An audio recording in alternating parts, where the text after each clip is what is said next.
Fora da política não há salvação. Um canal e podcast para discutir política. Produzido por mim, o cientista político Cláudio Couto.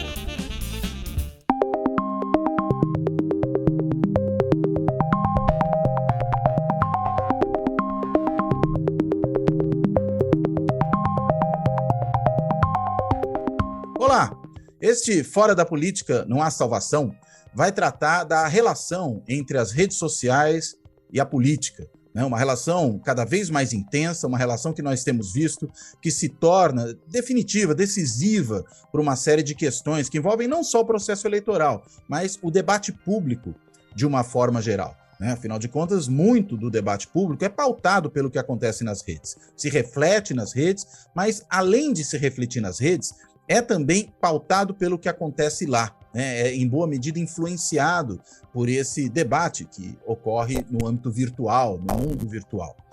E isso tem produzido uma série de estudos que têm sido feitos para entender como as redes funcionam, como elas influenciam a política, como influenciam o que a gente pode chamar de uma agenda pública, de uma agenda de debate público, né? E influenciam, inclusive, decisões de governo, né? Que acabam se orientando, em grande medida, pelo que ocorre, pelo que rola aí nas redes sociais.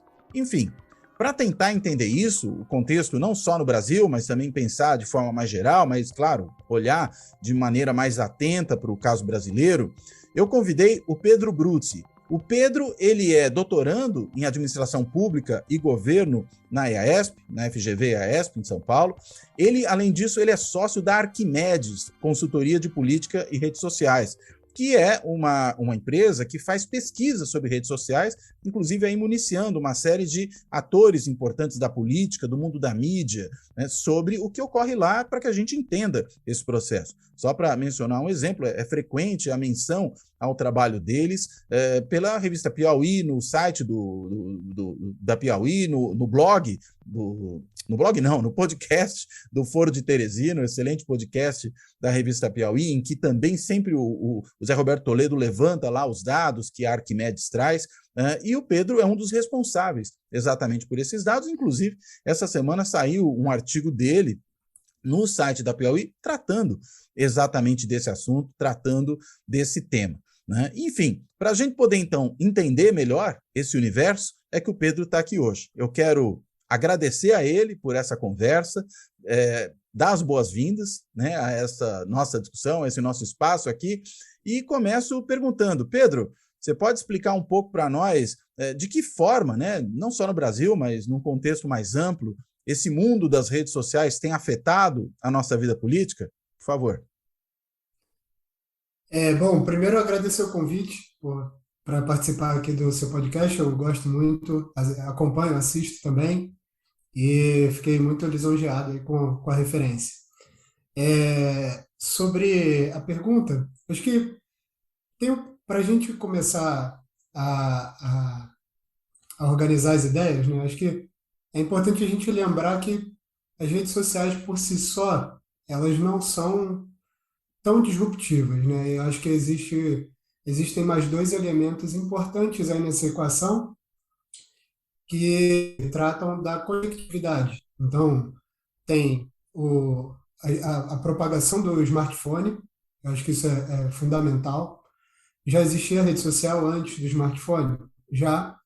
A gente tinha o Orkut, a gente tinha até antes disso outras redes, como o Mirk, né? O pessoal que é mais antigo talvez lembre.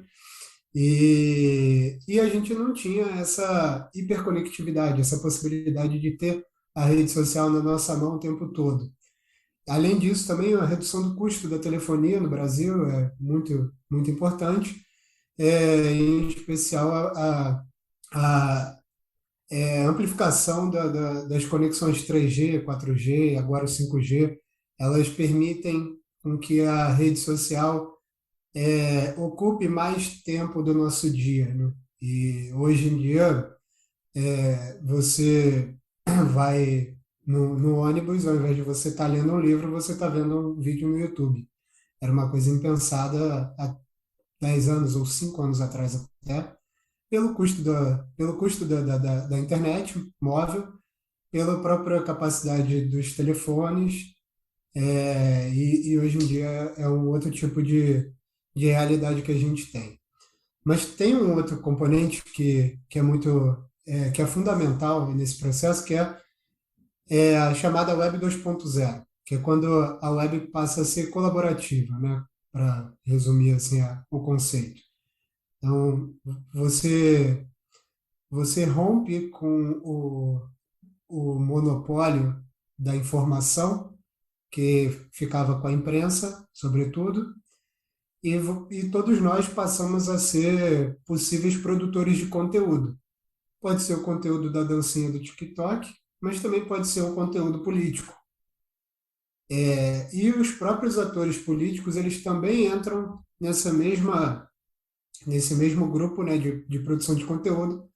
Ao invés dele dar uma entrevista para um veículo, ele faz um post no Twitter e aquilo dali, ou uma thread no Twitter, e aquilo dali vai parar na imprensa, como uma declaração oficial. Isso é muito relevante, né? Porque a gente está falando não só no Brasil, mas no mundo, de uma quebra do papel importante da imprensa, sobretudo, né? Que era o gatekeeping.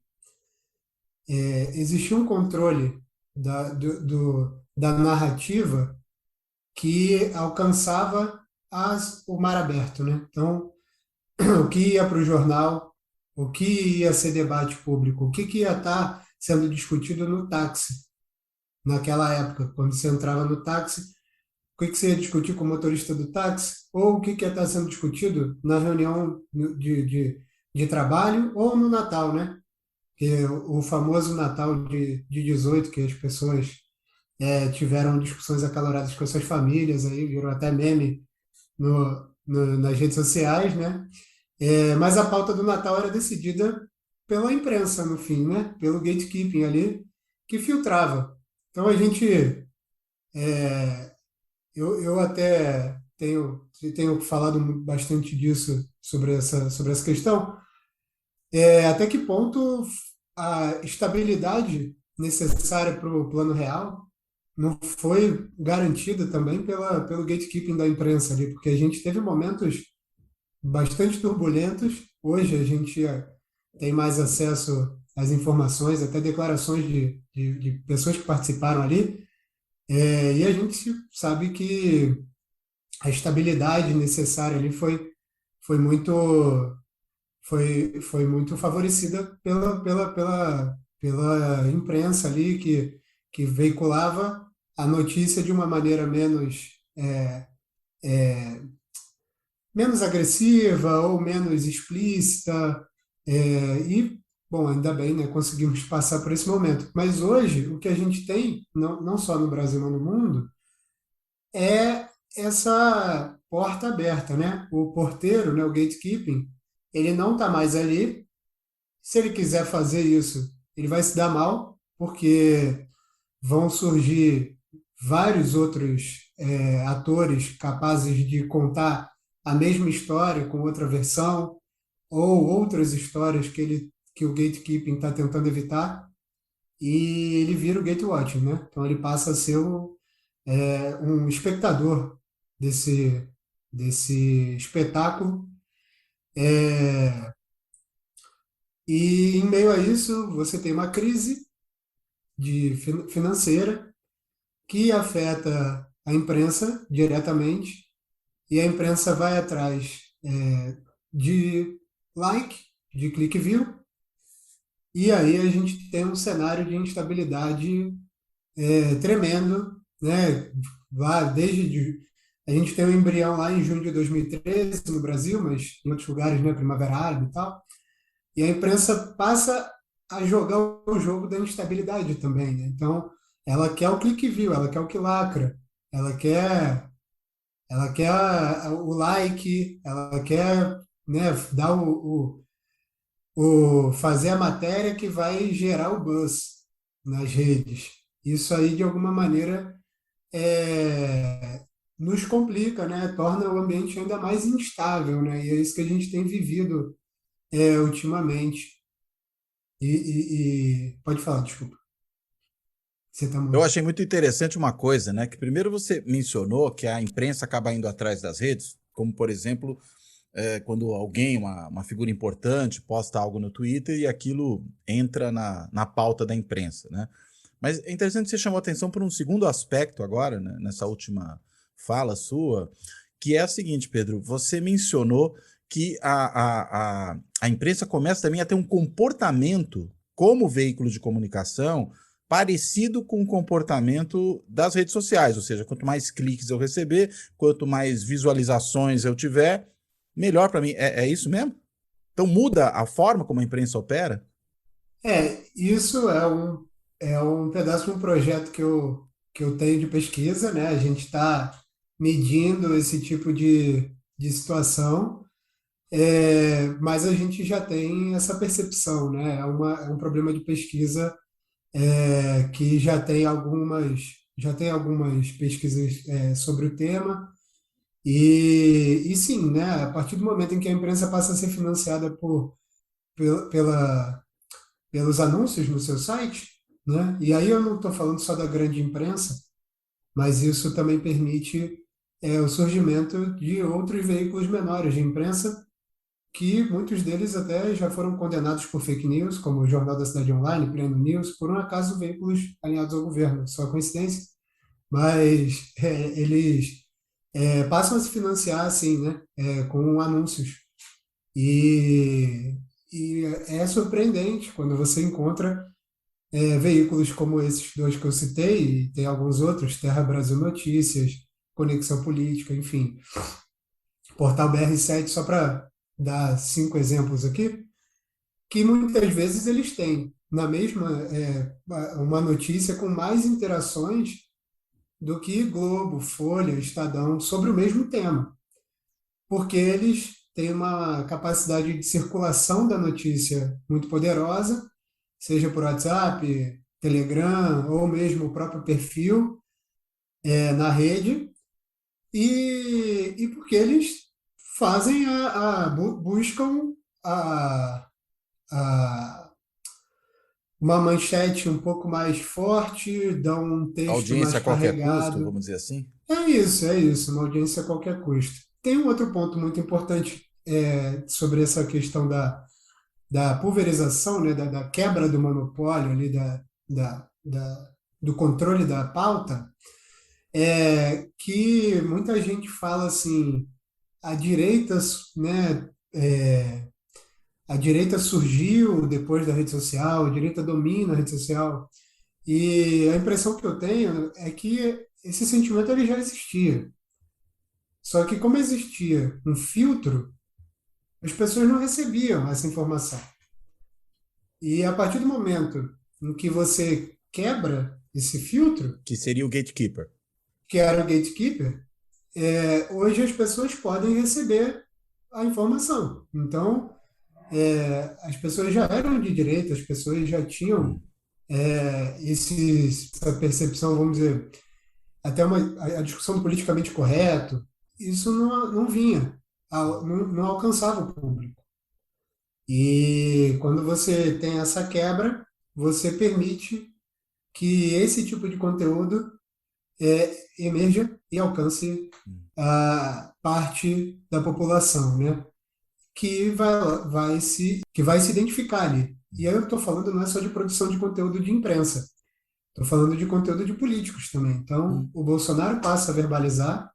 Antes ele entrava lá pelo CQC e ali tinha um nível de filtro, né? Claro que a gente pode até discutir aqui se já tinha passado um pouco do ponto, mas existia ali uma edição, né? Um editorial. O que será que vai no ar? Se ele falar alguma coisa pior, vamos tirar. Chega um momento em que a rede social começa a ganhar escala e que ele pode falar o que ele quer, sem ninguém cortar, sem ninguém fazer edição, e uma parcela da sociedade gosta do que ele está falando. É duro, às vezes, a gente admitir isso, né? Mas o Natal de 2018, né, a briga lá da família, ela não foi porque o Bolsonaro criou aquelas pessoas que estavam, né, concordando com frases misóginas, racistas, ou qualquer outro tipo de violentas, né, como ele trazia. As pessoas elas concordavam mesmo com ele, sabe? Não foi uma criação dele. Então isso é uma coisa que a gente tem que deixar reforçar, né? Tipo, inclusive a, a política progressista na rede tem um pouco de dificuldade disso, né? Acho que Hum, até antecipar uma coisa que a gente talvez venha a conversar com mais profundidade, que é o lance de robôs e fake news. hum. Não adianta eu falar na rede social que o Palmeiras é campeão mundial, porque se isso não for verdade, ele não vai ganhar o título, né? Ele vai ter que primeiro ganhar na bola. Acho que muita gente vai discutir sobre isso, né, comigo um dia, mas Mas não assim, tem mundial mesmo, não dá não para tem, não tem. falar outra coisa. Não adianta, né? Mesmo inventando a história ali, não dá para reinventar o fato, né? Então, assim, se não tiver adesão da sociedade, nem o argumento prospera e nem o robô pauta. Hum. Então, assim, essa coisa do robô, né, que muita gente tem, quase que um fetiche pela coisa do robô, né? Assim, ah, meu Deus, O mas Elon tem muito Musk, robô. inclusive, é o que parece, né? O Elon Musk, tem muito robô na rede. Não, o robô, ele pode ajudar a, a lançar uma pauta, né? A subir um tema ali, mas se esse tema não pegar, se esse tema não for o tema do dia, não tiver algum tipo de ligação com o sentimento social, ele vai embora. Então, assim, mal ou bem, para trazer um outro exemplo, é como no Instagram, os perfis que compram um seguidor. Muito comum isso, né? Você tem uma dica aí para todo mundo, que se quiser saber se comprou seguidor, entra no perfil e nos seguidores e procura Mohamed. E se tiver Mohamed, pô, por que será que tem tanto Mohamed seguindo o perfil brasileiro, né? Não vai fazer sentido. Então, isso é uma dica simples. Porque Mas nenhum é per... um perfil eletrônico, né? Essa é a ideia.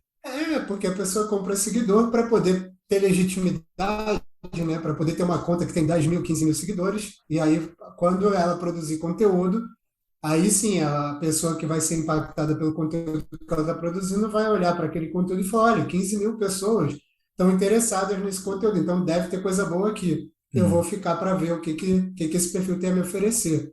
Só que se essa pessoa não estiver produzindo conteúdo bom, a pessoa vai embora, né? O seguidor dela vai embora, não vai interagir. Não o Então, Mohammed, assim, né? Mas os outros. não, o Mohamed ele vai ficar por ali porque ela pagou, né, dela. Ela foi lá no sitezinho, só botar no Google aí, comprar seguidor. Não é uma estratégia, não estou condenando, é uma estratégia, eu acho que é uma estratégia válida até De para impulsionamento, algo né? de impulsionamento para Instagram em especial. É, mas assim, o ponto é perfil fake, bot, né, robô.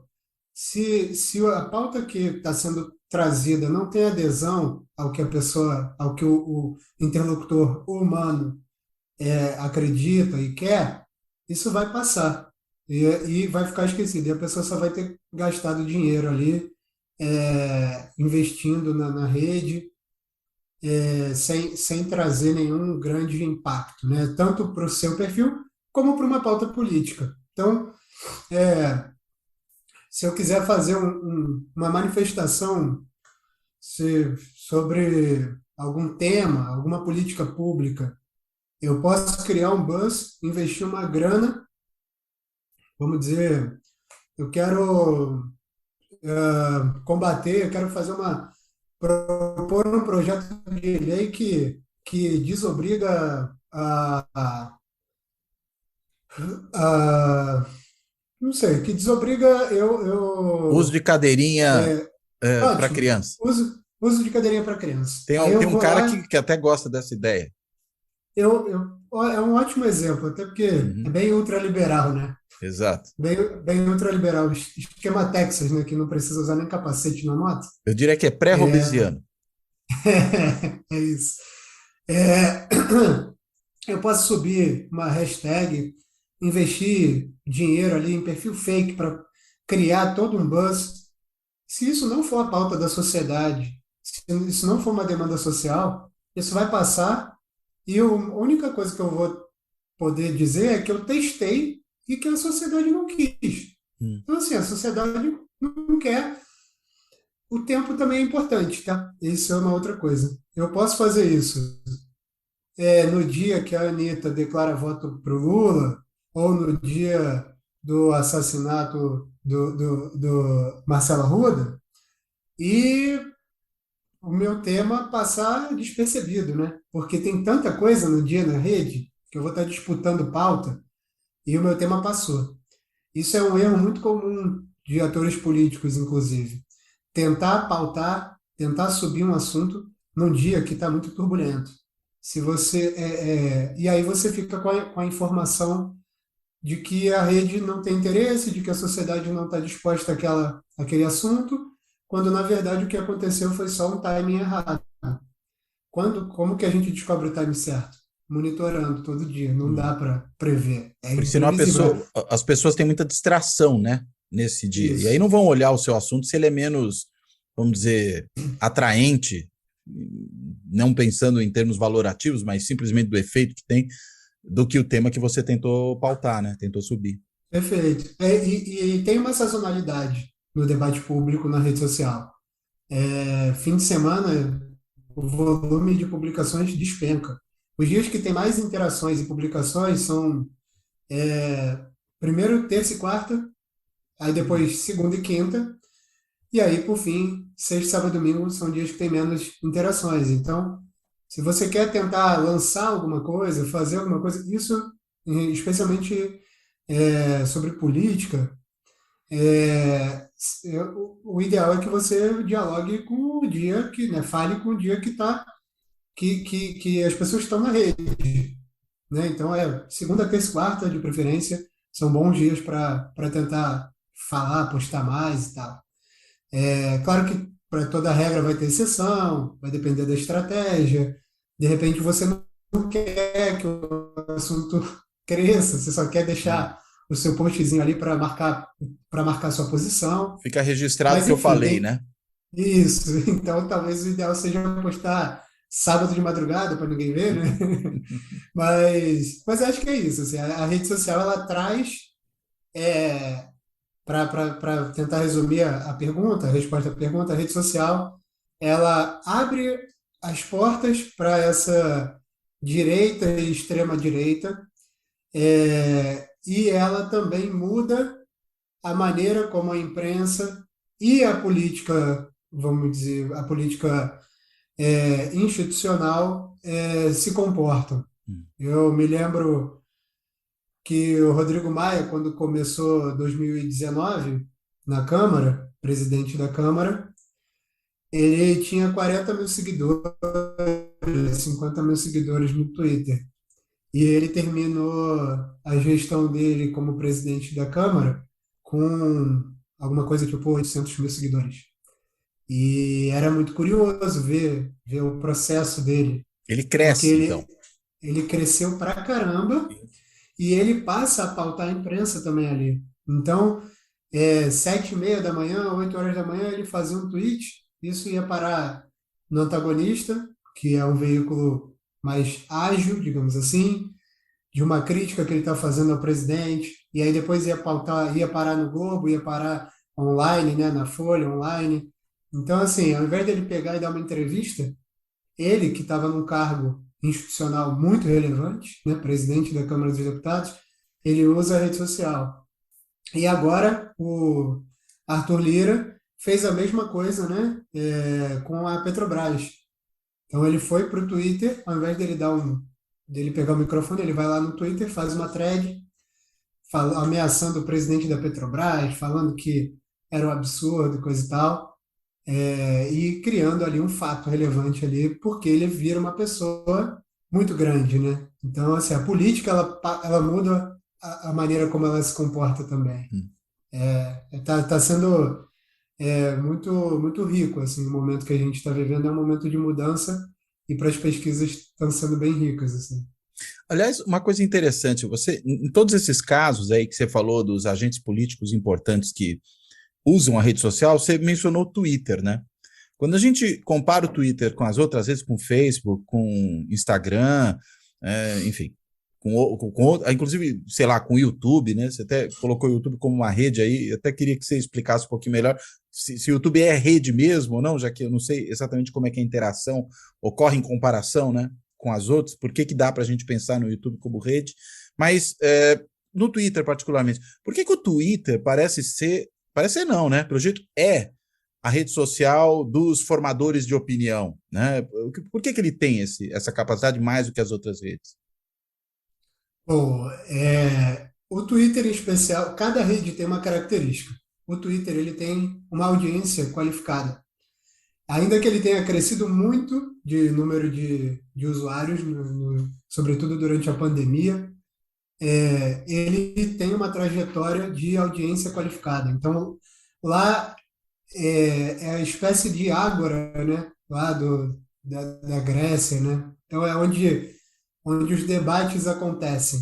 E a imprensa está lá, os jornalistas, não só a imprensa, mas os jornalistas como um todo, e o próprio Twitter estimula isso, né? Na medida em que ele dá o selo de verificado para quem é jornalista.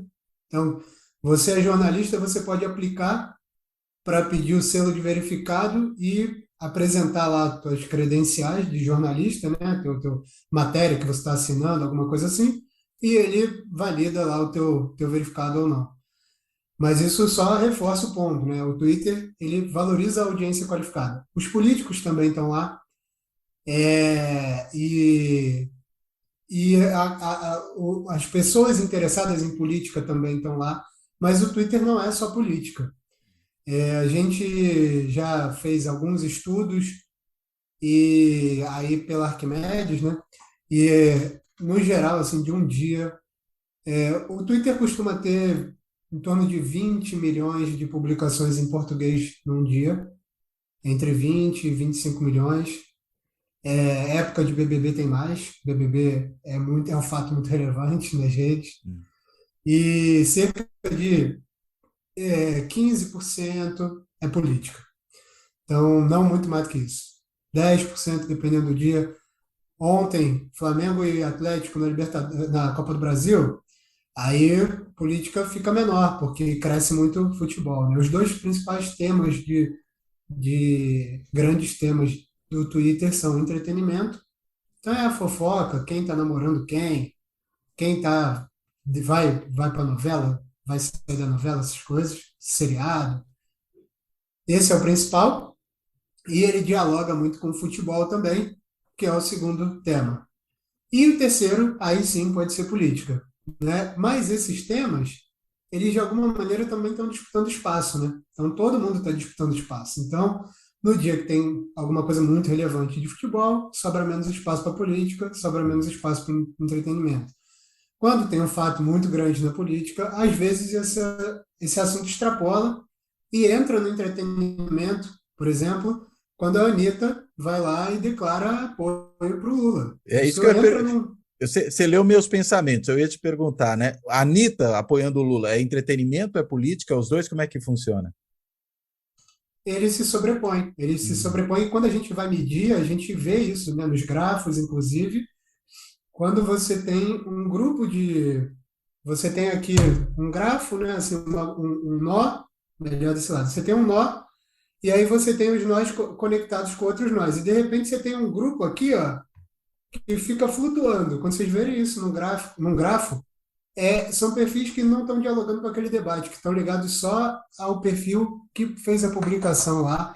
Isso indica que são perfis de outro tipo de conversa. Do Quando a tipo, a Anitta pessoa que entra. segue a Anitta como cantora, mas na hora que ela fala que apoia o Lula, não dá bola porque ela tá falando. Essa é a ideia. Não, ela dá bola.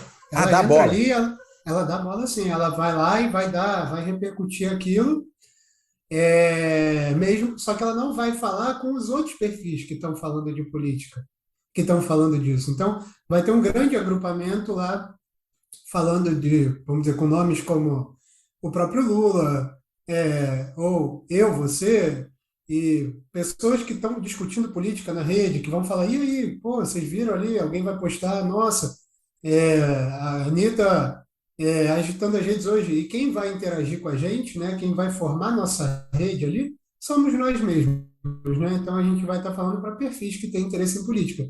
Quando tiver um monte de nozinho para fora, ligado só na Anitta, e que não está ligado no resto dessa rede, são perfis de fora da política, de fora desse cluster, que estão dialogando com a publicação dela ali sobre o assunto, Ah, entendi. Quer dizer, ela mas que não atingiu são. quem não falaria de política em outras situações. É essa a Isso, ideia. isso aí, Então, na verdade, isso aí. mostra um alcance maior Isso, ela de amplifica. uma postagem como essa, né?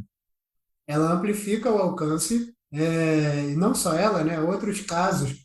Às vezes não é só um post, um conteúdo de um perfil, mas um tema também, né? O caso do assassinato do Marcelo Arruda, você teve perfis de fora da política comentando sobre o episódio. Ingrid Guimarães, por exemplo, fez uma publicação comentando sobre o assunto. É uma humorista, atriz, né? E quando ela faz isso, ela dialoga com perfis que estão fora do debate sobre política do dia a dia. Mas voltando lá para a tua pergunta inicial, o Twitter ele tem essa característica da audiência qualificada, mas ele também tem outros perfis, né? A gente tem a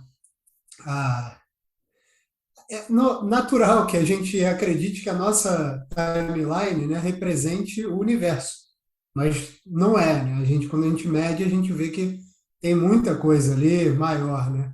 E as publicações que costumam ter mais interações no Twitter não são de política, são pessoas falando sobre um caso interessante. Na época da pandemia, eram publicações de pessoas relatando dificuldades de saúde mental, exaustão, nossa, não aguento mais ficar em casa.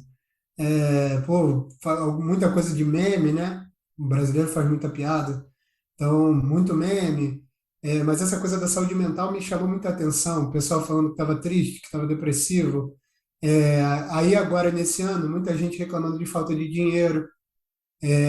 Isso é o tema do dia a dia, é o tema que as pessoas estão postando ali e que está, de maneira orgânica, ganhando a atenção das outras. Então, a política, vez ou outra, chega ali nos top posts de interações, mas não é o normal. As outras redes, como eu falei, elas têm características diferentes. O Twitter ele favorece muito o debate, porque o que aparece na minha timeline nem sempre é o que eu sigo ou o que alguém da minha rede compartilhou. Então, ele pode falar assim, fulano deu like nisso aqui, e ele bota lá para você. Fulano É, com quem você tem relação, né? um fulano com quem eu tenho relação, né? Isso aí favorece muito. Então, assim, vamos dizer que eu sigo um perfil do mercado financeiro que deu um like num post da Carla Zambelli, e deputada. Eu não sigo ela, mas o Twitter pode me apresentar o post dela na minha timeline por causa disso. Então Entendi. ele favorece muito esse debate mesmo, né? Um debate de ideias ali, na medida em que ele entrega conteúdos é, que não são exatamente o que você segue. O Instagram, ele tentou fazer isso, ainda tenta. Eu particularmente acho que ficou chata a minha timeline, fica aparecendo um monte de coisa que eu não sigo e eu não queria ver, porque não é tão aderente assim, né? Mas dá para E você eu marcar adoro. como não relevante, né? Tem como, né? Mas assim, para criar um exemplo, né? Assim, eu gosto muito de perfil sobre veleiro, porque eu fico no Instagram, eu quero aliviar minha cabeça, né? Então eu gosto de ver foto de barco à vela, né? Eu velejei quando era criança. E aí eu sigo um monte de perfil de veleiro. E o Instagram achou que era uma boa ideia me apresentar perfis de iate. Só que eu não gosto de iate, eu acho muito ostensivo, assim, não era a minha ideia, não era essa. Sabe? Ou Então, assim, seja, ele acha que é tudo barco. é isso, assim, e ficou chato. Aí eu, pô, tenho que ficar lá treinando o algoritmo, né? Ensinando para o algoritmo, porque eu não quero ver iate, eu quero ver o velheiro só, me deixa, né? Assim, porque aquilo é bom para minha cabeça, assim, eu fico ali lembrando da água, do mar, sabe? Então, assim, Do enfim, é só vento. para do vento, só para tentar explicar um pouco dessa dificuldade. Mas o Instagram, ele é uma rede que ele não apresenta os comentários tão explicitamente. Então, ele é uma rede mais de vitrine, né? Então ele agora está passando por um processo de mudança considerável, caiu a interação. Então, todo mundo que está aqui assistindo, se perdeu a interação no Instagram, não fique nervoso, todo mundo perdeu. Neymar perdeu, a Anitta perdeu, Bolsonaro perdeu, todo mundo perdeu nesse começo de ano, Ah, por causa de mudança no algoritmo, também por causa de mudança de tempo, né? Lembrando que a nossa vida, a do Bolsonaro, a do Lula, do Jorge Paulo Lemann, tem 24 horas. Não tem jeito. E quando a gente volta para o mundo, começa a sair da pandemia e do isolamento e começa a ir para o mundo híbrido, quase presencial às vezes, isso tira tempo nosso de ficar no celular, na rede social. Então, isso também é um fator que diminui a interação, né? quer dizer, a Porque pandemia inflou a coisa. a pandemia fez crescer muito o número de interações e de seguidores de muita gente. Bom, mas o Instagram ele passa por isso e ele também começa a investir em vídeo, né? Então, antes eu via foto, eu via 20 fotos em um minuto. Agora, então eram 20 posts. Agora eu vejo um vídeo em um minuto. Então é um post. Então eu só vou interagir com um post. Isso também faz com que reduza o volume de interações. Por Claro. isso que a gente não pode medir tudo só por número, interação, né? Tem eu costumo brincar assim, até quando eu estou pela Arquimedes com alguns clientes ou em conversas com pesquisa e tal, porque dá para medir, né? Dá para medir tudo mesmo. As próprias plataformas elas vendiam isso. Quando elas queriam, né, trazer a publicidade da TV para a rede social, ela vira e fala o quê? Rapaz, eu sou muito mais assertivo que a TV. Eu sou micro-target. Você pode investir aqui, que eu vou te falar assim, eu vou entregar o teu conteúdo para o perfil exato que você quer. Então, é fralda. Eu vou entregar fralda para quem é mãe, para quem é pai de criança. E que no lugar que você está, com faixa de renda, etc. Esses dados são meio controversos também. Eu não, não sou muito crente nesse tipo de dado das plataformas também. Acho que tem um limite que você consegue ter de informação. Mas essa foi a venda. E aí, até hoje, a gente quer medir tudo. Então, a gente fica procurando a relação entre o like e o voto, entre o retweet e a venda, entre o número de seguidores e o alcance, né? E essa busca incessante ali pelas ligações simples de indicadores acabam turvando a interpretação. A análise é muito importante. Então, acho que isso também é uma coisa que pega muito. O Instagram mesmo, ele tirou o número de likes, né, de exibição por um período, né? É até legal quando você vai para outro país, que você entra e vê no seu Instagram aparecendo os números de like de todo mundo. É, pelo menos era assim, né? Que aqui no Brasil não tinha, né? Mas a gente consegue contar os likes de todo mundo, né? Os perfis que são abertos através de ferramentas. Bom, o Facebook tem outro comportamento, o Facebook meio que morreu, a timeline virou um grande fórum de grupos, né? Grupos e páginas, grupos de bairro, grupos de interesse. Então, alguém que, por exemplo, sei lá, tem grupo de cachorro, né? Hum. Que aí discute ali, aí troca ideia. Ele também é um grande catálogo de como se fosse antigamente as listas amarelas, né? Sim. Então ele se comporta um pouco como isso. Então, às vezes você não sabe muito bem como acessar a pessoa, você encontra ela no Facebook, né? Estamos falando de 140 milhões de brasileiros que estão A no lista Facebook. telefônica, né? Você está pensando? Não, É, não a lista, especificamente a de venda de produtos, né? A geral. não, isso, a lista telefônica, né? Não, é que Então, você falou da assim, lista amarela, eu sou mais velho, e aí eu lembro melhor disso. A lista amarela era a de empresas, né? Que a gente procurava produtos. E se, as outras eram a que tinham as pessoas, de modo geral. sim, era isso mesmo, isso mesmo. E aí você chega ali para encontrar alguém, né? É muito provável que a pessoa tenha uma conta no Facebook, mesmo que esteja meio abandonada até, que é o caso da minha, né? Mas ele serve muito a isso, a grupos. grupos repercutem muito, e aí você tem grupos de política, grupos temáticos, grupos, né, de território, que é uma coisa que a gente deve conversar hoje aqui ainda, que é uma coisa muito importante. Então, é o grupo do bairro, né? Uhum. Então, pô, eu morava na Pompeia, em Perdizes, e teve um incêndio ali perto da minha casa, eu não sabia o que que era.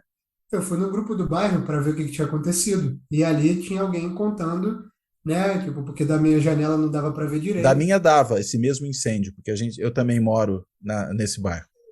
Então, e aí Eu eu vi o fui ali para incêndio ver. daqui.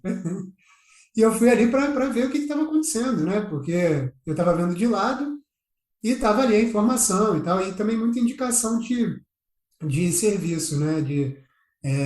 Sobretudo, empregos como faxineiro, diarista, ou cuidador, né? Cuidador de pessoas idosas, coisas que precisam de mais referência, a gente tem percebido bastante. Também tem muito grupo profissional, entregadores de comida, né? Motoristas de Uber, por exemplo. Então, esses grupos de categoria também se organizam bastante. É uma, chamam, na linguagem de startups, né, o pessoal chama de pivotada, né? Considerável do Facebook, né? Mais uma. Ele fez várias durante a trajetória dele. E aí, finalmente, o YouTube, né? Uma rede social de vídeo. Tem interações ali. Você pode comentar, você pode dar like, é, você pode compartilhar aquele conteúdo. E aí a gente chega no ponto mais importante de tudo isso, que essa divisão da rede social, ela é fictícia. Hum. Ela o comportamento da gente não é separado. As redes, elas são, a comunicação se dá multiplataforma. Então, você entra no Twitter, você vê um post legal, você copia o link, manda para o seu amigo no WhatsApp, você tira o print e posta no Instagram. E não à toa, né? Hoje você abre o Instagram e tá cheio de print de Twitter, né? Hum. E isso é uma coisa bem, um comportamento bem interessante. Até porque o Instagram não É, permite colocar link, né? sim, ele permite colocar link, mas não é Tão tão trivial, né? fácil. Não é tão fácil, né?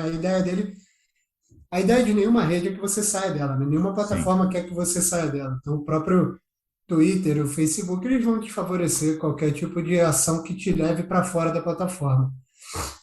Mas essa visão multiplataforma, ela é fundamental para a gente entender, sobretudo em relação à política, né?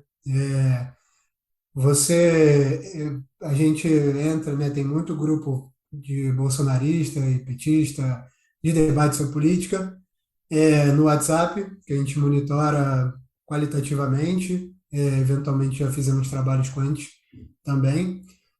E, cara, é um show de link, né? Tipo, então é Hum. link, Telegram também pra caramba. Então é link de post no Twitter, link de post no Instagram, link de post no YouTube, link de post no Facebook. Por que isso? Assim, a ideia é multiplataforma. A comunicação ela se dá multiplataforma.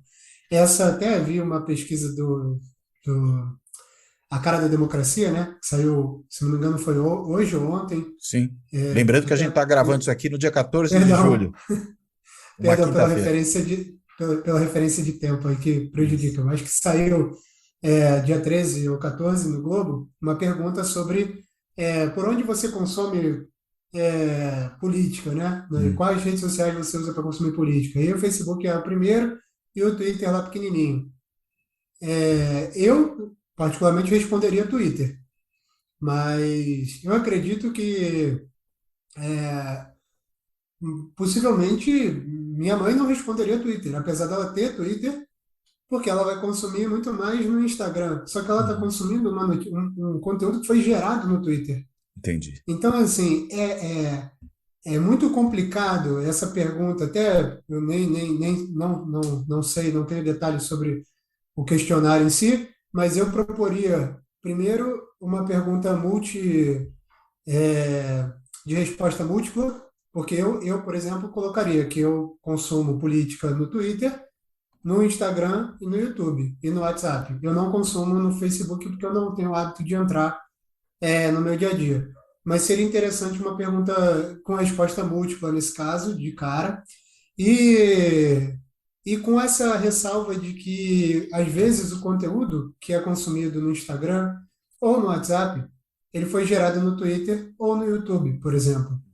Então a gente nem sabe, né? Assim, a pessoa não tem essa clareza, porque essa divisão, ela é uma divisão é, pouco, pouco real, né? Na verdade, Ela é muito, as redes elas se integram, né? Você tem uma elas grande são rede, de integradas. certa forma. Isso, exatamente isso. Elas são integradas e a imprensa faz parte disso também, né? Uhum. Então, você tem um post do Do Globo, Vivier? ou pode ser um post do Gregório do Vivier, que vai virar uma matéria na imprensa, que vai virar um post do Lauro Jardim, que é um colunista que tem um alcance tremendo, que vai ter um link para a matéria do Globo, que a pessoa vai clicar. Então, percebe como é uma coisa, é um sistema de comunicação, que vai virar um programa de rádio, que vai ser gravado e vai ser lançado no podcast, que é, por exemplo, o caso do Reinaldo Azevedo, né, que vira um podcast, que vira um programa no YouTube, né? O programa de rádio do Reinaldo Azevedo está no YouTube, mas é um programa de rádio Sim. que vai ser pautado pelo que está no Twitter, que vai ser pautado pelo que está no Instagram, sabe? Então, assim, é muito mais complexo do que É um grande ecossistema, né? é isso, é isso. É um ecossistema de comunicação. Começa com pequenininho, com a imprensa, com a invenção, com o jornal impresso, ele cresce e passa a ter intersecção entre eles com o rádio, ele cresce mais ainda e passa a ter intersecção entre todos eles com a TV. Então, a notícia que sai no Jornal Nacional vai parar no rádio das 6 da manhã e vai estar no jornal impresso na década de 90. Aí ele cresce na década de 2000 com a TV paga. Então, o fato que acontece na TV paga, que alimenta todo esse sistema, ou o fato acontece na TV aberta e vai parar na TV paga depois, é o jogo de futebol que está na Globo, que vai ser comentado na ESPN, né? E aí vem a rede social, a internet, no caso, e a rede social que acopla aí nesse grande universo de ecossistema de comunicação, né? Acho que às vezes a gente fica muito próximo e não consegue enxergar toda essa relação, mas ela é fundamental para entender o processo. E não dá para pensar essas coisas mais de forma estanque, né? É muito interessante como isso acontece. Você falou as coisas do rádio que vira programa de YouTube. Aliás, é uma tendência, né? Todos eles, praticamente hoje, das grandes rádios, têm funcionado dessa maneira, né? Até eles, olha, você pode nos assistir, ouvir aqui, ou você pode nos assistir no YouTube. Aí você começa a colocar câmeras dentro dos estúdios de rádio, que é uma coisa muito doida, porque se você imaginar que o rádio era uma forma de comunicação que produzia uma imaginação sobre quem está falando, e às vezes você não sabia a cara do locutor, você conhecia a voz, e a voz te fazia imaginar como a pessoa era. Hoje, esse encanto, vamos dizer assim, sumiu, né? Por essa integração. Exatamente. E agora o Spotify está lançando vídeo também, né? Então agora você vai ter, você já tem podcast com vídeo no Spotify, que é uma novidade que saiu essa última semana agora, e que vai acontecer a mesma coisa. Que Assim, interessante. bem, é, De repente a gente consegue colocar o Fora da Política Não Há Salvação no Spotify em vídeo. tomara. Vamos ver se rola Primeiro isso. episódio. Primeiro Opa, episódio. se já tiver dando para fazer, a gente já faz com esse. Vamos ver se funciona. Agora, uma outra coisa, Pedro, especialmente nessas eleições aqui, a gente viu que nas eleições de 2018 houve, né, uma importância grande das redes sociais, foi ali que, inclusive, talvez a gente tenha, no Brasil, pelo menos, acordado para esse problema, para essa questão, de forma mais clara. O Bolsonaro era um candidato que tinha um tempo exíguo de propaganda eleitoral gratuita no rádio e na TV, embora ele tenha tido muita mídia espontânea por conta do episódio da facada, mas tudo indica que o que realmente fez a diferença para ele foram as redes mesmo hoje, né, as medidas aí, ainda que, como você bem colocou, a gente possa questionar esses números sobre vários aspectos, elas têm mostrado ainda o Bolsonaro muito à frente dos seus adversários, né? Embora os adversários estejam crescendo em relação ao que tinham antes. De que forma, hein, você imagina que nestas eleições de 2022, aí não estou falando só do executivo, né? Estou pensando também em eleições para o legislativo, que eu sei que é um tema que te preocupa em particular. Como é que as redes sociais vão impactar o processo eleitoral nesse ano? O que a gente pode ver ou já estão impactando? Legal, bom, falando, eu vou até um pouco mais atrás, vou falar um dado de 2014, só para a gente refletir sobre essa coisa dos números, né? A ex-presidente Dilma tem mais seguidores que o Lula no Twitter, por exemplo. Ainda. Ainda. Será Interessante. que, será que olhar para o número de seguidores só é um dado Politicamente valioso? relevante ou de intenção de voto, né? É, exatamente, né? Então, assim, acho que a gente tem que olhar, mas a gente tem que interpretar sempre, né? E, nesse caso, ela tem um grande número de seguidores, muitos inativos, um outro momento, né? Estamos falando de 8 anos, né? 2014 para 2022, mas a gente tem outros nomes muito interessantes em que olhar para o número de seguidores vai fazer muito sentido. O Guilherme Boulos, ele sai de 18 com 600 mil seguidores, ele entra em 20 com 1 milhão de seguidores. Estou arredondando, tá? Para Sim, não ser claro. a vírgula. Também não acho que seja o importante é o argumento, né? Ele chega com 1 milhão, mais ou menos, de seguidores na campanha de 2020, e ele termina a campanha de 2020 com 1 milhão e 200, 1 milhão e 300 mil seguidores. E hoje ele está com 1 milhão e 800 mil seguidores, Uau. Guilherme Boulos.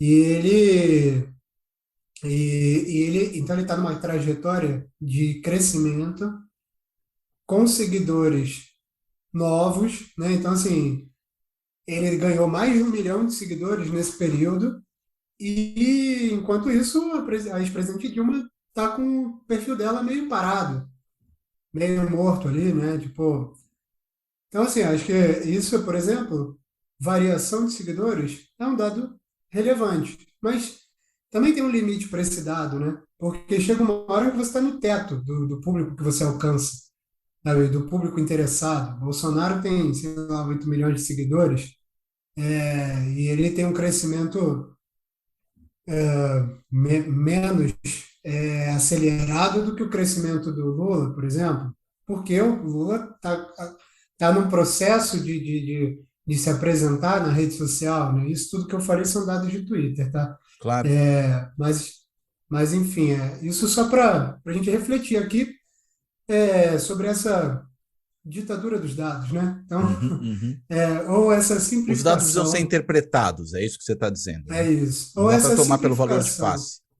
Isso, essa simplificação da realidade, né? É lógico que a gente tem que olhar para os dados e que as coisas têm que ser baseadas em evidências. Isso é fundamental, né? A gente não pode também criar só teorias aleatórias, mas a gente precisa ter muita parcimônia aí para avaliar esse tipo de dado e fazer uma conclusão do ponto de vista da política, do voto, da opinião pública, né? Tem que ter um pouco de cautela ali. Bom, aí pensando de 18 para 22, eu acredito que em 14 a gente já tinha uma atenção às redes sociais, não tão grande, mas já tinha. Em 16 também. 16 foi Facebook pra caramba. O Dória foi um grande nome do Facebook, conseguiu ser eleito prefeito de São Paulo no primeiro turno e fazia um grande trabalho no Facebook. Quem já vivia mais na rede social vai se lembrar da página da Prefeitura de Curitiba também no Facebook, bombava pra caramba. Então não era só a política eleitoral, mas também essa questão da comunicação com o cidadão. Comunicação institucional de governo, né? Isso. E, é, e aí a gente chega em 18 com o Bolsonaro muito forte, na rede já, fazendo essa multiplataforma. Eu acho que isso aí é um desafio aí que muita gente não compreende, que é essa relação de multiplataforma. Ele já fazia isso, então ele já tinha muita coisa de Facebook, WhatsApp, Twitter, tudo rodando em, em algum tipo de conexão. O conteúdo que você faz para o Twitter não necessariamente você tem que fazer para o Facebook, são perfis diferentes, são públicos diferentes. Uhum. O conteúdo que você faz no Instagram também é diferente. Então, ele tinha já essa inteligência e ele acreditou nisso. Talvez pelo fato de não ter tempo de TV, né? E de pô, já ter um trabalho crescente ali que vinha desde antes, né? Desde muitos anos aí que ele já vinha nesse trabalho de redes, fazendo ali o perfil mais despojado, aonde ele podia falar sem filtro, né? Lembra? Começa a nossa conversa. Era Sim. ali que ele podia falar sem filtro. E ele falava o que ele queria, ele postava a fotinho lá, o card com alguma coisa super agressiva e o público estava topando aquilo ali, né? E Então, às vezes em outros meios, né? Estou pensando, por exemplo, você falou lá no começo da conversa do Bolsonaro no CQC, ele era um pouco a atração do circo de horrores, né? E isso. ele na rede é ele mesmo, né? Ele não é a atração do circo, porque o circo era o CQC, ele era uma das atrações, sei lá, a Mulher Barbada, alguma coisa desse tipo, né? E ali no Instagram, no Twitter dele, é ele falando diretamente ao público, né? Sem esse tipo de encaixe, né? Ele não está encaixado dentro de um outro contexto que não é ele falando por si próprio, né?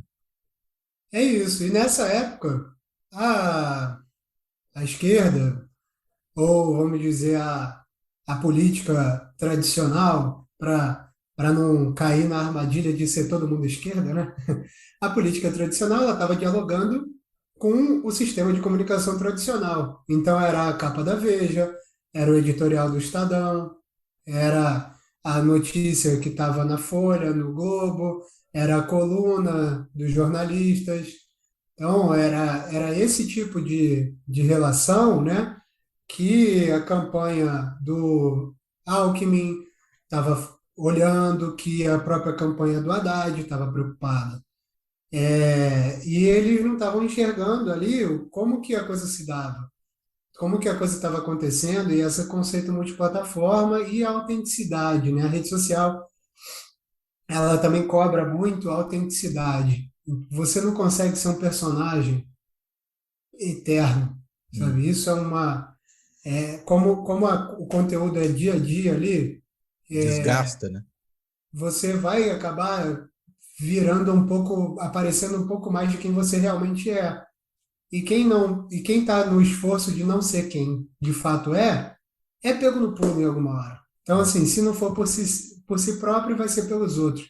Alguém que vai filmar você numa determinada situação em que você, pré-candidato a presidente, vai dar um soco numa pessoa, né? Num momento ali de extravasão. Hum. E isso vai entrar na rede e o teu personagem que você construiu no teu perfil vai por água abaixo, porque você não está sendo autêntico, né? Isso aconteceu esse ano com o Ciro Gomes, que vinha no teu. Eu primeiro criei a história para depois contar o fato. Mas quando você falou, Ele eu imaginei que era o Ciro Gomes que estava na sua cabeça, porque eu lembrei daquele episódio dele com Mamãe Falei, né? também é um outro episódio. Teve um episódio dele esse ano com um apoiador do Bolsonaro, né? Então, imagina, o marqueteiro faz todo um trabalho, né? O João Santana está lá se esforçando para tirar a imagem dele de uma pessoa destemperada, agressiva, e de repente ele tem um episódio ali, acontece o fato, alguém filma, joga na rede, isso já vem direto no perfil dele, as pessoas vão lá postar o vídeo nos comentários do post dele no Twitter, qualquer coisa do gênero. Então, tem essa dificuldade de compreensão. A rede social, ela não te permite tanta construção do personagem. O personagem ele precisa ter pé na verdade.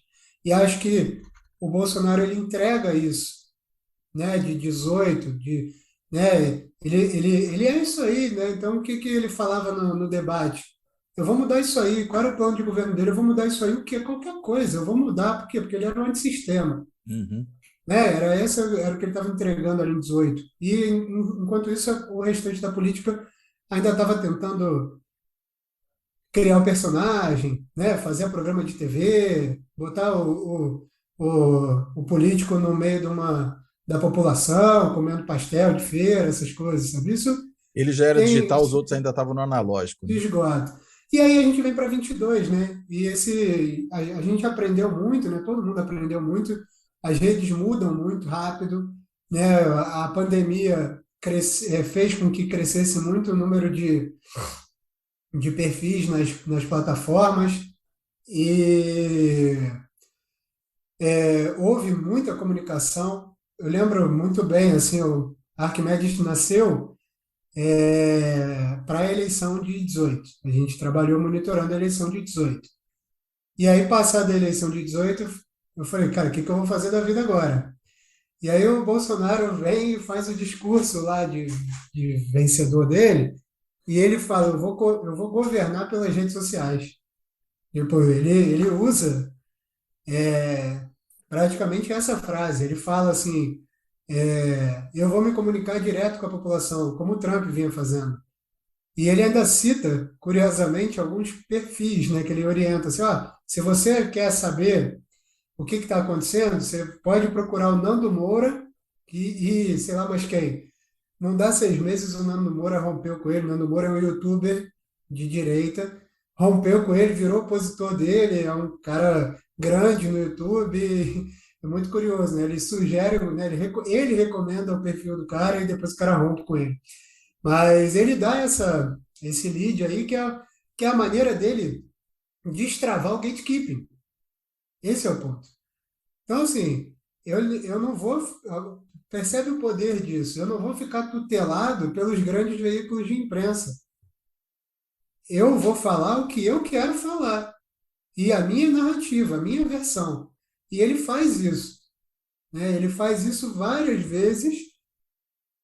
A rede dele tem por hábito questionar a imprensa e descredibilizar a imprensa. Então, eles estão falando pra caramba de assuntos que só eles estão falando, e eles ficam, a imprensa não fala desse assunto. Ou seja, eles estão apontando o dedo para o gatekeeping ali, eles estão falando, olha, o filtro do editorial não permite que vocês saibam a verdade, mas eu estou te contando a verdade. Isso é muito poderoso também, né? E ele faz o governo dele muito com essa relação de rede social. Os nomes que entram no governo depois do Centrão, né? Quando ele acorda, aperta e ele periga sofrer o impeachment e ele vai pro Para os colo do braços do Centrão, Centrão. esses nomes entram na rede. Então, Ciro Nogueira passa a postar na rede social, ganha seguidor. O próprio, a gente fala pouco, né, dos militares, mas muitos militares também vão para essa coisa da rede. Augusto Heleno vira e mexe, posta coisa e ganha atenção nas redes. Luiz Ramos também vai para a rede. Vários ministros estão lá, Fábio Faria, Rogério Marinho, começam a viver essa coisa da rede, ela deixa de ser uma coisa do Bolsonaro para ser uma coisa de governo. Então, o governo ele está na rede também, tanto pelos atores institucionais como pelos seus apoiadores. Isso ao longo desse período. E a oposição de todos os espectros, ela também se liga nisso. A direita, de modo geral, ela já tinha um posicionamento mais organizado na rede, nem só os bolsonaristas, mas os ex-bolsonaristas, MBL, Mamãe Falei, esses nomes aí, eles já tinham lá seu espaço na rede. Não, O o próprio MBL, partido. particularmente, se constitui muito a partir daí, através disso, né? Isso. O próprio Partido Novo, em 18 já tem uma campanha muito forte de rede, maior do que, né, a onda laranja que eles estavam tentando emplacar lá com o João Amoedo, tentando colocar ele nos debates, uma campanha muito pautada em rede. Então, a direita, ela tinha ela viu antes, ou talvez por necessidade, sobretudo a extrema-direita, consegue, né, já estava ali na rede. E nesse período, o centro, a centro-esquerda, a esquerda, entendem um pouco melhor o jogo, vão para a rede e crescem também. Então, citei o Boulos, que cresceu mais de 1 milhão de seguidores nesses 4 anos, mas tem outros nomes que cresceram muito, a Tabata Amaral, por exemplo, cresceu pra caramba, o próprio Fernando Haddad também cresce nesse período. A eleição de 20 é um bom termômetro, então muita gente cria expectativa, o que será que a rede social vai entregar para a eleição? E aí você tem o segundo turno da capital aqui de São Paulo, né? Boulos contra Bruno Covas. Hum. Bruno Covas, só do Boulos chegar no segundo turno já é uma baita entrega da rede social, né? Porque ele está no PSOL, um partido que tem menos recursos, e ele estava concorrendo contra o Gilmar Tato, que é um político antigo, estabelecido em São Paulo, muito conhecido, e do PT, que é o maior partido do Brasil, e que havia sido, né, eleito, já comandou, já foi eleito, já 3 elegeu vezes, prefeitos em né, na São Paulo, prefeitura de São Paulo.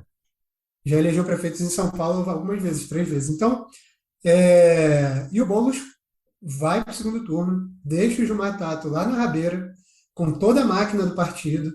Então, assim, e ele vai contra o Bruno Covas, que tinha uma estratégia de redes muito curiosa, porque ele não postava nada no Twitter nem no Facebook, ele só postava no Instagram, e ele usava o Instagram meio que como uma rede pessoal mesmo. Então ele postava foto que ele tirava, ele com o filho abraçado, uma reunião aqui, outra ali, mas não era uma coisa muito cheio de pompas, né? Assim, Política, mais fortemente.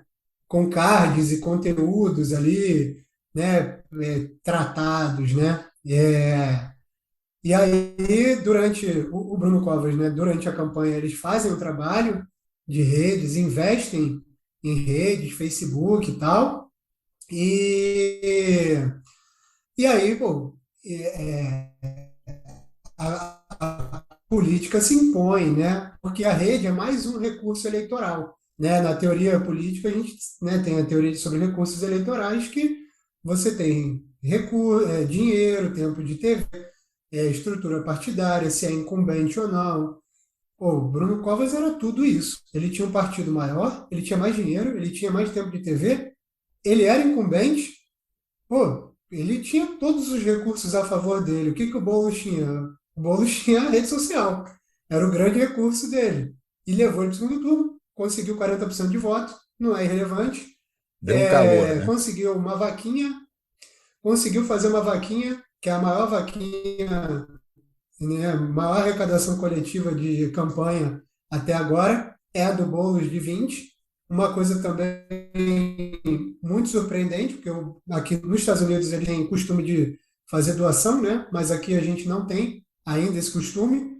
E de 14 para cá a gente tira a doação de empresa, passa para doação pessoa física. Então, o Boulos levantou quase 2 milhões de reais para a campanha dele com doação de pessoa física. E assim, se o cara se dispõe a doar para a tua campanha, cara, ele é mais que um eleitor, né? Ele é mais que um apoiador, ele é um doador. Tipo, ele Sim. tirou o dinheiro do bolso dele para doar para tua campanha, coisa pra caramba isso. Então, assim, o Boulos, ele fez esse fato usando a rede social. Aí eu acho que ele aprendeu e ele ensinou muita coisa para a oposição ali.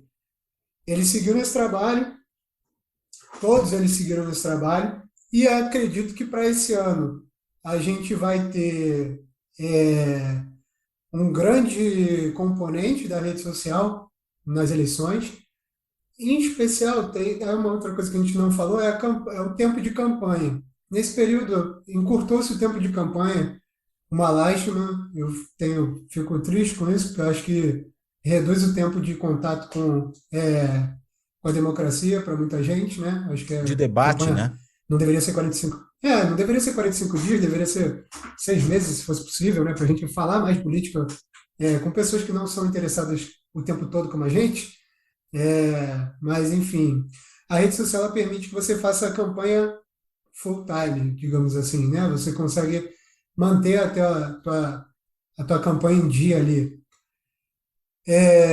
A gente viu isso acontecer com vários nomes aí que se mantiveram em alta, e fazem esforço para se manter em alta, independente de estar em campanha ou não. Como eu citei, o Bruno Covas é um exemplo do contrário, foca na campanha, mas o Boulos ou o Marcelo Freixo são dois exemplos que se mantiveram aguerridos ali, sempre em destaque no debate público, comentando sobre os temas que estavam em alta no dia, no momento, né? Aquilo que eu falei, não adianta a gente querer comentar sobre educação se a pauta é Amazônia, desmatamento.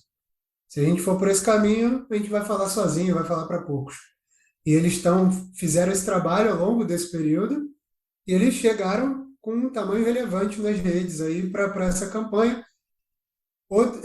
E tem um outro componente importante para esse ano, que são, né, a gente viu durante a pandemia também, esse processo surgindo, e agora com a Anitta, acho que isso se consolida, que é o papel dos influenciadores. É, os influenciadores, eles amplificam o debate, o alcance do debate, o alcance da mensagem daquele perfil. Existem estudos já que tratam disso. Tem um estudo do ano passado, eu vou até pegar o nome aqui porque A gente eu me esquece, né, esqueci, da mas se referência. chama Social Media Influence and Electoral Competition. É um Ele artigo, um foi livro? publicado, é um artigo, ele foi publicado em 2020. Ah, legal. E o que ele está falando aqui, basicamente, para resumidíssimo, ele está falando, ele faz um apanhado geral de como é que as redes sociais influenciam na competição eleitoral e ele, né, em relação à redução de custo, porque você consegue fazer campanhas mais baratas, mas ele também fala que tem um fator que é muito importante, que é o compartilhamento por outros perfis influentes. Isso é a mágica, né? Isso aí faz uma grande diferença. Porque de novo, né? Você não precisa ter os teus seguidores. Você precisa dialogar com todos que têm seguidores. Você montar a tua rede. E essa eleição, ela deve, é a nossa expectativa, ela deve ser muito pautada por esse ponto. Então, o Bolsonaro tem alguns nomes muito grandes com ele, né? Não só de política nas redes, mas do mercado financeiro, e do sertanejo, alguns empresários que viraram figuras influentes na rede, alguns religiosos também.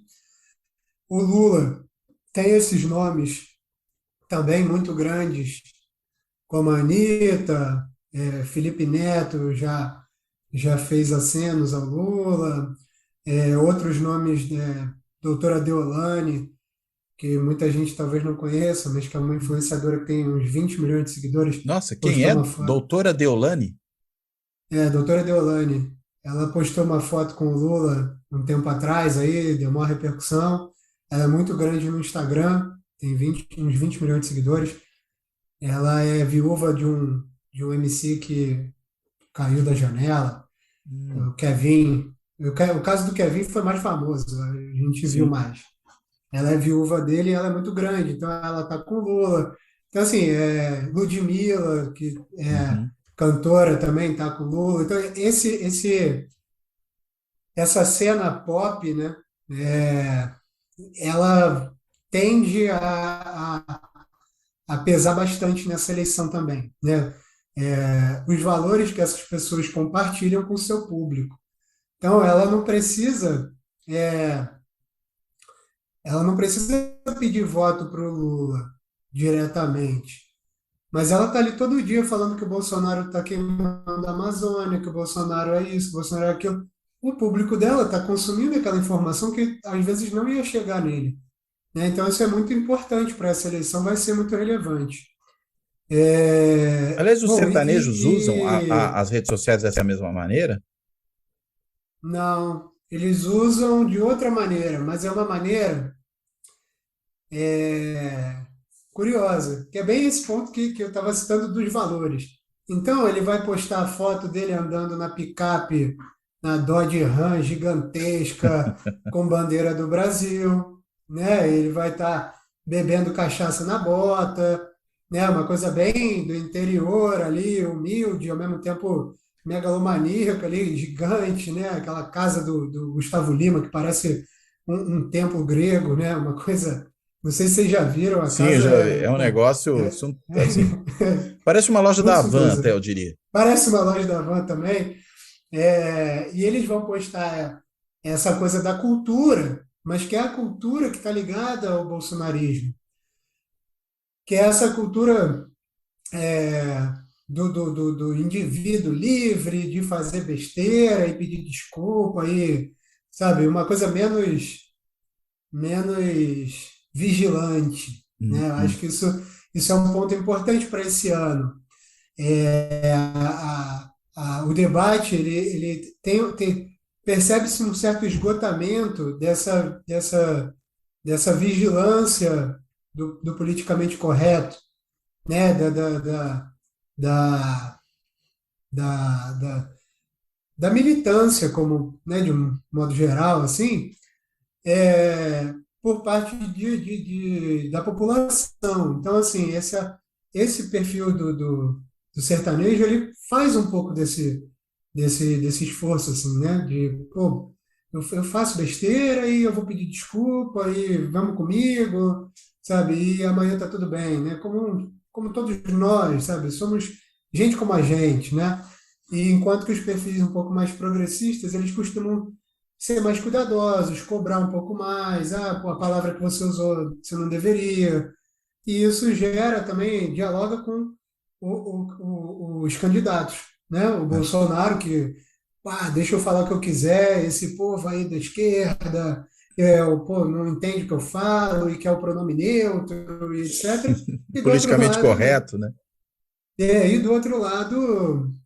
candidatos progressistas mais responsáveis com as minorias, tentando manter ali, né, a luta pelo espaço das minorias, que foi uma luta que é uma luta longa, né? A gente sabe, a gente não pode, não está falando de uma coisa de 2 anos também, né? É uma luta de 30, 40 anos, Sim. Ou dependendo dos grupos que nem são de minorias qual é. numéricas, mas são o que a gente chama de minorizados, né? Os subalternizados, né? Mulheres, que são a maioria da população, negros, que são grande parte da população brasileira, que são É tratados isso, dessa maneira, né? Como é isso, minorizados. é isso. Eu acho que para esse ano esse tipo de perfil vai ter muita relevância. E, para além disso, os próprios perfis dos políticos também, né, nas suas campanhas, eles têm trabalhado muito forte as suas bandeiras já antecipadamente. E também a última coisa que pouco se fala, mas que a gente viu em 18 e eu acredito que a gente vai ver de novo em 22, é o canal de diálogo. Então, de alguma maneira, a rede social ela também permite o alcance do candidato ao seu eleitor ou potencial eleitor para firmar um acordo. Pode depois furar o acordo? Pode, mas ele vai postar ali, alguém vai fazer uma pergunta e ele vai responder a pergunta. Ali ele está firmando um acordo. Ele está falando assim, eu vou fazer isso. Por quê? Porque estou falando aqui. Não fez, tudo bem. Aí é outro problema que já existiu o estelionato eleitoral, né? Sim. Tudo bem, aí é outra discussão, mas é uma maneira dele dialogar ali. E aí o próprio Lula e o Bolsonaro estão querendo ficar longe dos debates, e eu, há um tempo atrás, vi o argumento do Lula falando assim, pô, tem muito debate. E assim, qual é a intenção do debate? Era o público ouvir a pessoa, né? Ouvir o candidato. Pô, mas ele já está todo dia na rede social, então será Já que está ele ouvindo. É precisa? que às vezes é o contraditório, né? Você quer que o candidato se exponha ao contraditório. Sim, é isso. No fim é isso, né? Mas assim, lá atrás era um pouco isso, assim, pô, quero saber a opinião do... Vinha as perguntas, lembra? O que que você vai fazer com saneamento? O que que você vai fazer com conta de luz, etc. Pô, o cara já está falando todo dia ali, sabe? Uhum. Então, é, a gente vai ter que se adaptar a isso também, né? Eu acho que os próprios debates vão passar por uma coisa um pouco mais interativa esse ano, De não serem já teve. redundantes, né? Em relação à É informação que já isso. foi circulada, né? É isso. Porque, pô, a informação já está ali, a gente tem essa possibilidade hoje, né? E para não me estender mais sobre isso, acho que hoje as redes elas estão mais equalizadas, entre direita e esquerda, oposição e governo. Não existe tanta prevalência, apesar de alguns indicadores, como número de seguidores, como número de interações, serem eventualmente maiores para um ou para outro, para um caso ou outro. De um modo geral, elas estão mais equalizadas, a oposição está participando também, tem a sua base ali. O governo construiu também fez um longo trabalho durante o governo, durante a gestão. E o Facebook, ela é ainda a rede com maior penetração, então Interessante. ela não pode ser menosprezada, mas a estrutura dela não permite tanta velocidade como o Twitter. E, para mim, a gente tem que olhar sempre multiplataforma. Então, a gente precisa olhar como que está se dando o comportamento para fazer uma boa análise do candidato governista, por exemplo, da família Bolsonaro, no Twitter, no Instagram, no Facebook, como é que estão os influenciadores, como que eles estão se comportando. E a oposição, mesma coisa. A oposição tem um desafio, se chama coordenação, né? Política, você pode ser maioria, mas a maioria descoordenada, ela é menos eficaz do que a minoria coordenada. Sim. Hoje, o bolsonarismo é a Gaetano Mosca minoria já dizia coordenada. isso, né? Que a política é o lugar onde os poucos mandam nos muitos, porque os poucos são organizados, né? Isso continua É valendo, né? isso. Continua. E na rede funciona assim também. Sim. O bolsonarismo, ele é uma minoria muito coordenada, muito organizada. A oposição, ela tem muito mais dificuldade, até porque tem várias lideranças. Até pelo caráter progressista, né, menos autoritário, de dar voz a todos, de discutir, de pactuar, né? Então, isso por si só já é uma característica que dificulta aí o trabalho da oposição nesse período. A galera bate muita cabeça. O caso da guerra Ucrânia contra a Rússia, eu lembro que o PT no Senado soltou uma nota elogiando, e falando que estava meio que apoiando a Rússia, depois apagou. Aí, pô, aí a galera já, Contra a o PT OTAN, né? tá, Porque era uma crítica à OTAN e aos é, Estados Unidos. aí a galera já foi, o PT tá apoiando a Rússia. Aí, assim, cara, só que não era o PT, era um perfil, o PT no Senado, arroba PT no Senado. Isso Mas só para até você citar um provar que caso. focinho de porco não é tomada, o estrago já está feito, né? É isso. E aí, assim, isso para falar de um partido, que é um partido muito coordenado, né, muito bem organizado, que é o PT, em comparação com os outros. Agora, imagina você dialogar com várias lideranças de vários partidos, de vários espectros, mais esses influenciadores. Aí, daqui a pouco, o influenciador fala alguma coisa diferente do que o Lula falou. Então, esse é um desafio. Capacidade de coordenação é um desafio pelo caráter pulverizado da oposição, né? Essa frente ampla. A frente ampla, ela dificulta a coordenação política.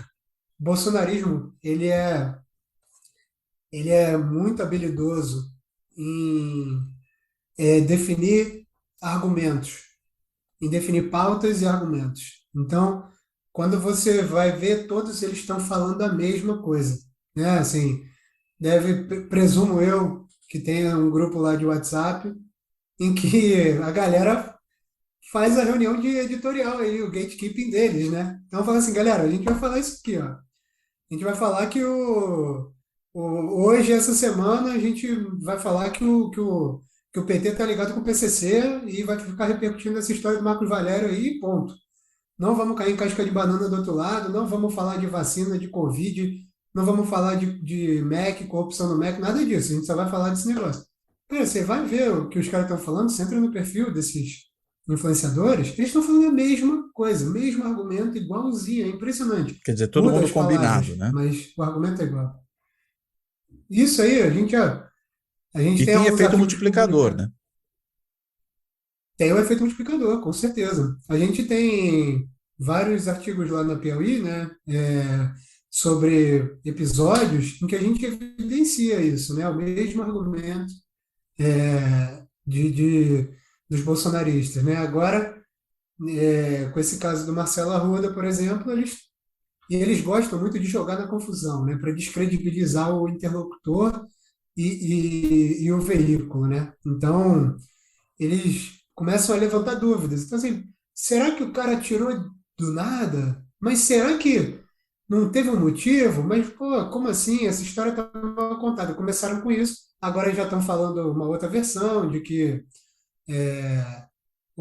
teve uma troca de tiro, né? Isso. Aí eles começam a elocubrar ali e criam uma versão muito objetiva, porque o objetivo, nesse caso, é qual? É tirar o componente de violência política que associa ao assassinato ao Bolsonaro. Tratar como Tipo, briga de boteco, né? é uma briga, ponto. Então, assim, é uma briga e tá dado. Esse é o argumento e a gente vai ficar repercutindo isso aí, ó. Não vamos entrar em discussão. É sempre isso. Eles fazem muito isso. Eles têm alguns líderes, né, alguns perfis maiores, que dão normalmente fio condutor, e aí depois a galera vai atrás. É muito comum. E essa, para mim, é uma grande dificuldade da oposição para esse ano, conseguir se entender. A gente está vendo aí até hoje um monte de gente questionando o Alckmin de vice. Pô, a chapa já foi lançada, já teve Vira a abraço. página, né? Alckmin já tirou foto com o boné da MST, pô. E a galera ainda está nessa. Imagina quando tiver que falar sobre temas durante a campanha, temas espinhosos, né? Temas caros a alguns grupos, né? Como foi o caso até que o Lula falou do aborto, né? Mas imagina ele tendo que ele tendo que discutir sobre aumento do funcionalismo público, por exemplo, que é um tema que todo mundo sabe que 2023 vai ter que ter, né? Tipo, são muitos anos sem reajuste, pressão, já teve greve esse ano, e se o Lula for eleito, ou mesmo se o Bolsonaro for eleito, a pressão vai estar maior ainda, a inflação imensa, né, de 2 dígitos e tal. Imagina ele tendo que contar que ele não vai poder dar aumento no primeiro ano, porque, né, a questão fiscal está uma catástrofe. E aí esse grupo, que é um grupo que está com ele ali, durante a campanha, vai gritar, né? Porque vão perguntar para ele, vem cá, você se compromete a dar um aumento real de salário mínimo, a dar aumento de funcionalismo público? Ele vai ter que se virar ali nos 30 para não ser apedrejado. Mas isso só para citar um ponto Sim. bem óbvio, assim, que a gente já sabe, e que vai ter dificuldade de coordenação, porque dentro da própria, da própria frente ampla vai ter gente que vai falar assim, mas gente, não dá para dar o aumento. E o outro vão falar, não, não, mas não dá para viver sem o aumento. Então, assim, vai ter um conflito. E esse conflito. Agora, o que a oposição tem a favor? A política. Fora da política não há salvação, né? Então, Nenhuma. a oposição ela vai usar a política, que é o lugar para a gente fazer esse tipo de. Para a gente encontrar essas soluções aí, né? Então, vamos fazer política. Cede um pouco ali, conversa ali, organiza, negocia, né? Voltar para o mundo normal, né? Sim. Para o mundo onde a gente O negocia problema é sem. que quem debate no mundo normal tem mais dificuldade de, digamos, desmontar o argumento de quem debate num mundo fantasmagórico, né? Porque, num lado, o absurdo é normal. E do outro lado, o normal é que vira absurdo, né? A gente tem essa situação paradoxal aqui, né? O que desgasta É, o lado, digamos, mais racional da política é, na realidade, combustível do outro lado. É muito doido isso. existe uma coisa que antecede as redes sociais, que é essa criminalização da política, Sim, né? A política virou um lugar ruim.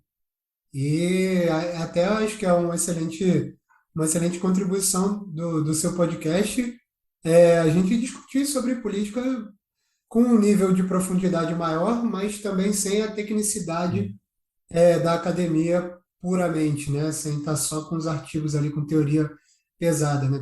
Tentando traduzir para um público de interesse, um público mais amplo. sim. Essa é a ideia.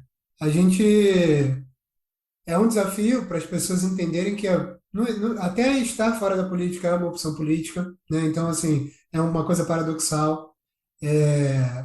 O Bolsonaro, ele é o cara antissistema e, pô, isso é muito louco, né? Assim, como que ele é como é que ele é o incumbente antissistema, né?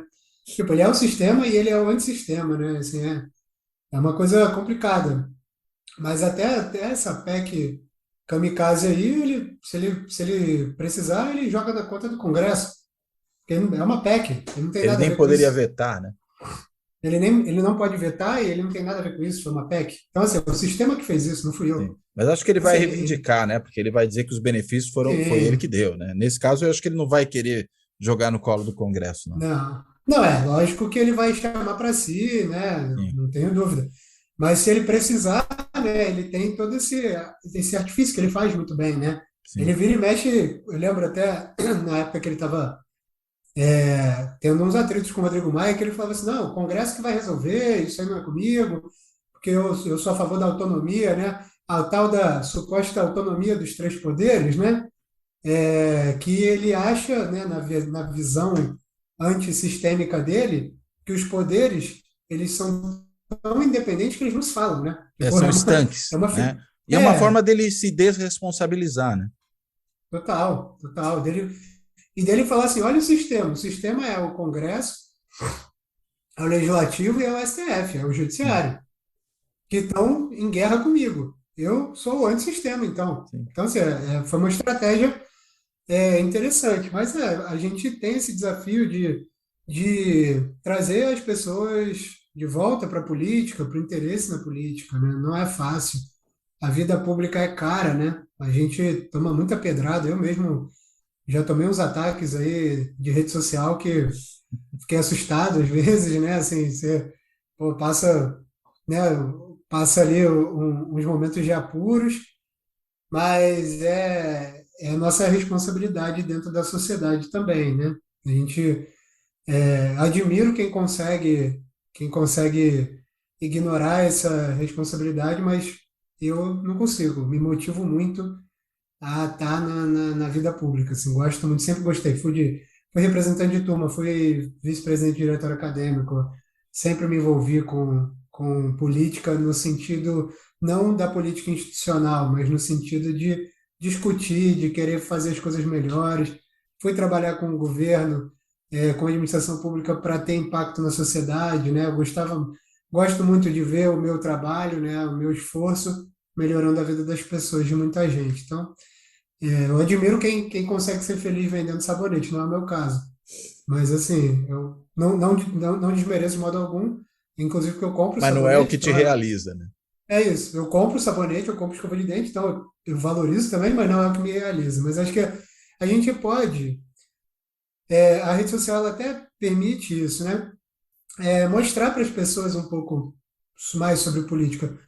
Uma coisa curiosa que as pessoas têm pouco conhecimento do funcionamento das instituições. Quem é responsável pelo quê? É muito óbvio para a gente, mas as pessoas, de modo geral, não sabem, até pessoas interessadas em política. Então, eu costumo até, né, discutir muito sobre, por exemplo, questão de educação. Cara, não se discute política de educação na rede. É uma coisa muito pequena. Não Acho que a se gente discute precisa. políticas públicas, né, na rede. É isso, não se discute políticas públicas. É uma coisa que ainda está muito distante, as pessoas não entendem. o que o MEC faz, a Secretaria Municipal ou Estadual fazem, por exemplo. Então, isso aí fica até o convite de quem tiver interesse, cara, fazer conteúdo sobre isso, se colocar, se propor a debater sobre isso, ensinar, assim, uma coisa meio simples até, né? De, pô, cara, é assim que pô, as coisas se comportam dessa forma. Tem pesquisa que já fez isso sem grande complexidade, para tentar nivelar o conhecimento, né? Eu acho que é uma oportunidade. A rede social tem muita coisa, tem essa coisa da agressividade, tudo aí que a gente vê, da briga, da disputa, mas ela também dá essa oportunidade do conhecimento, né? Ela Sim. também traz abre a porta, o gatekeeping sai e abre a porta para a gente entregar um pouco de conhecimento, né, de informação qualificada para mais gente. É isso. Muito bom, Pedro. Que conversa boa essa que a gente teve e que esclarecedora essa discussão, porque realmente a gente toma muita coisa de rede social por valor de face. Eu acho que você mostrou que tem que primeiro olhar com mais cuidado, né?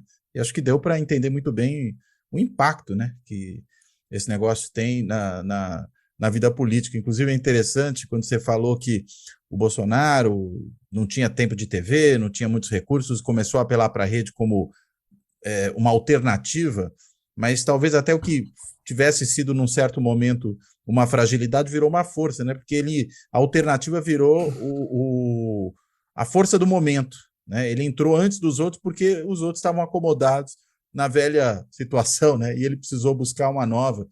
Eu acho isso muito sintomático, né, do que ocorreu. Embora me pareça que a própria extrema direita, mundo afora, né, soube usar bem as redes sociais. Nisso, vamos dizer, ele tinha uma dificuldade que virou uma oportunidade e, ao mesmo tempo, seguiu a linha do que essa extrema-direita mundo afora está fazendo, né? A orientação do Bannon aos filhos do Bolsonaro, enfim, tudo isso a gente sabe que também contou. Mas você quer falar mais uma coisa? Eu vou te devolver a palavra Não, para não, você, enfim, só para fazer a reforçar amarração isso final e falar de mais alguma coisa que, porventura, a gente não tenha tratado. só reforçar isso que você falou. Não foi só o Bolsonaro, foi a extrema-direita, né? Sim. E o gatekeeping, ele funciona no mundo inteiro, né? Então, assim, a rede E social, ela agora abre a funciona porta. menos no mundo inteiro, né? Não, e ela abre, a partir do momento que a gente tem essa quebra, essa abertura, ela abre a porta para a extrema-direita, Hum. assim como para a extrema-esquerda também. Todo mundo tem a sua oportunidade. E o que a gente está vendo é o quê? Que o discurso da extrema-direita tem adesão da sociedade, de fato. Né? Então é triste, né? Mas precisamos ver o que a coisa de fato é. A extrema-esquerda também está lá falando. O PSTU, o, PCO. o PCO, eles também estão lá fazendo o discurso deles e tem um engajamento menor do que o discurso da extrema-direita. Podemos discutir momento, recursos e tal, mas acho que é isso. Assim, eu espero ter trazido um pouco dessa minha opinião. É um campo muito exploratório. As perguntas são inúmeras.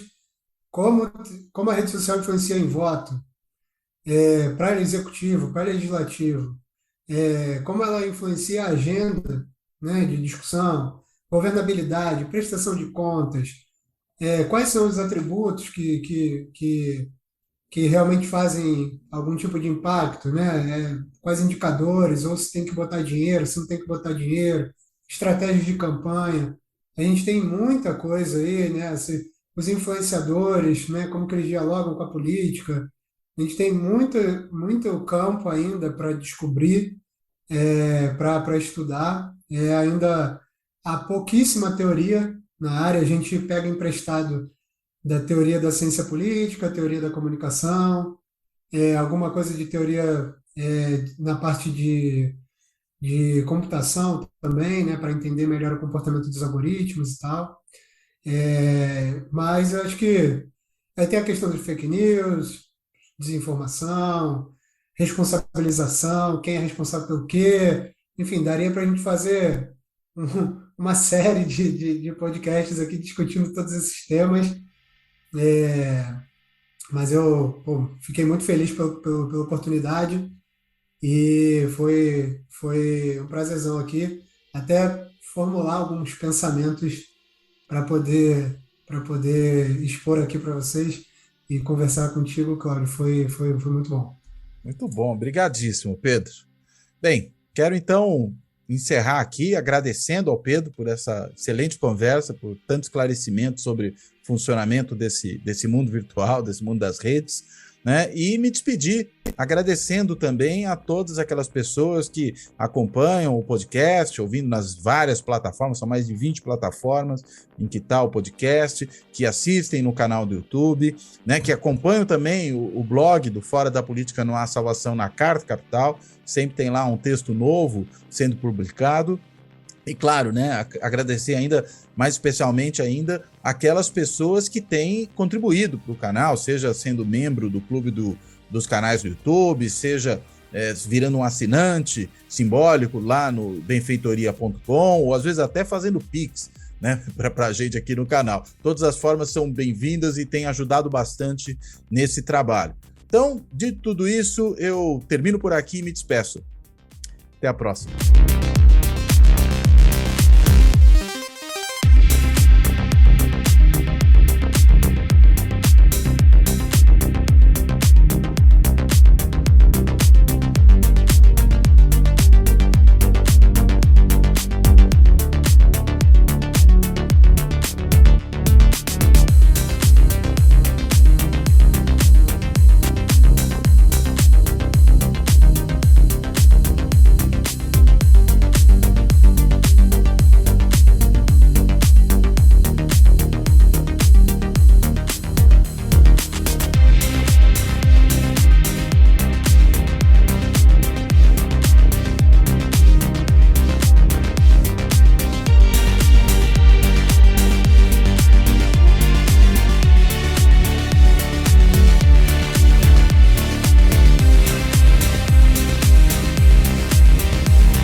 Fora da política não há salvação. Um canal e podcast para discutir política. Produzido por mim, o cientista político Cláudio Couto.